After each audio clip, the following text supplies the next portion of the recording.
नमस्कार, अंदर की बात के साथ मैं हूं आरती। चक्रवाती तूफान बिपरजॉय इस वक्त राज्य में अपने पैर पसारे हुए हैं, जिसके चलते केरल में मानसून के शुरू होके रहने की संभावना है। कब शुरू होगा मानसून, देखते हैं स्पेशल रिपोर्ट अंदर की बात में। 7 दिन देर से ही सही, लेकिन केरल में आखिरकार मानसून दस्तक दे चुका है। हालांकि भारत मौसम विज्ञान विभाग ने चेतावनी दी है कि गंभीर चक्रवात बिपरजॉय के कारण शुरुआत में इसके हल्के रहने की संभावना है।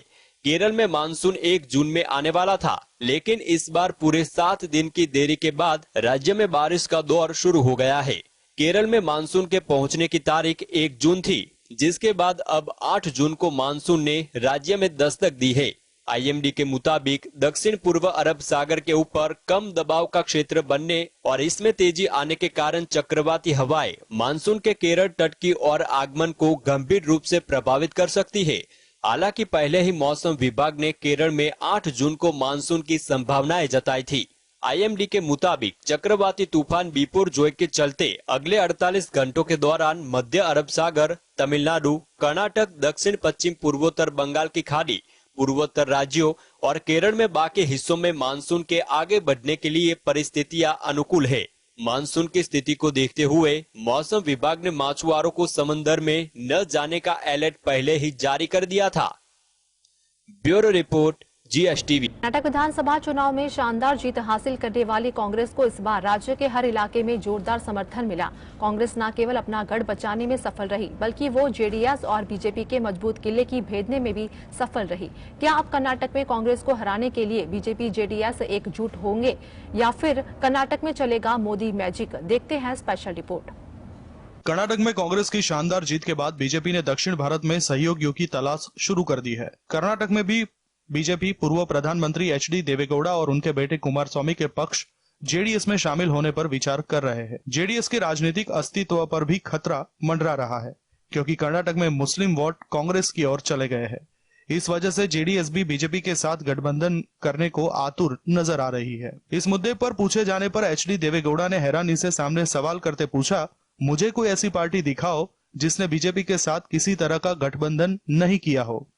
विश्लेषकों का मानना है कि HD देवेगौड़ा का जवाब बीजेपी के साथ गठजोड़ को लेकर उनकी तत्परता को दर्शाता है। HD देवेगौड़ा को नीतीश कुमार ने 23 जून को पटना की रैली में शामिल होने के लिए आमंत्रित किया है, लेकिन HD देवेगौड़ा मौजूद नहीं रहेंगे। बीजेपी से गठबंधन की तैयारी के तहत माना जाता है कि HD देवेगौड़ा ने अन्य विपक्षी नेताओं से खुद को दूर कर लिया हो, ऐसा लग रहा है। Bureau report, GSTV। कांग्रेस के राजस्थान यूनिट के प्रभारी सुखजिंदर सिंह रंधावा से मुलाकात के बाद विधायक भरत सिंह कुंदनपुर ने कहा कि उन्होंने युवाओं को मौका देने के लिए चुनाव नहीं लड़ने का फैसला किया है। पायलट समर्थक विधायक भरत सिंह ने सीएम गहलोत पर साधा क्या बड़ा निशाना, देखते हैं रिपोर्ट अंदर की बात में। राजस्थान में विधानसभा चुनाव से पहले राजनीतिक सरगर्मियां तेज हो गई है। इस बीच कांग्रेस नेता और राजस्थान के विधायक भरत सिंह कुंदनपुर ने मुख्यमंत्री अशोक गहलोत को घेरा है। विधायक भरत सिंह ने कहा, अगर अशोक गहलोत सार्वजनिक रूप से घोषणा करते हैं कि वह सीएम पद के दावेदार नहीं है और युवा नेतृत्व को बढ़ावा देने वाले हैं, तो राजस्थान में कांग्रेस निश्चित रूप से सत्ता पर काबिज होगी। कांग्रेस के राजस्थान यूनिट के प्रभारी सुखजिंदर सिंह रंधावा से मुलाकात के बाद विधायक ने कहा कि उन्होंने युवाओं को मौका देने के लिए चुनाव नहीं लड़ने का फैसला किया है। उन्होंने कहा, अगर अशोक गहलोत संवाददाता सम्मेलन बुलाते हैं और खुलकर कहते हैं कि मैं राजस्थान में फिर से कांग्रेस की सरकार देखना चाहता हूं, मैं मुख्यमंत्री पद का दावेदार नहीं हूं और मैं युवाओं को बढ़ावा दूंगा, तो नक्शा बदल जाएगा। हालांकि विधायक भरत सिंह ने आगे कहा कि कुर्सी के प्रति मोह शराब के नशे से भी बड़ा होता है। गौरतलब है कि गहलोत सरकार के पूर्ववर्ती कार्यकाल में मंत्री रहे कुंदनपुर कोटा के सांगोद निर्वाचन क्षेत्र का प्रतिनिधित्व करते हैं। Bureau report, GSTV।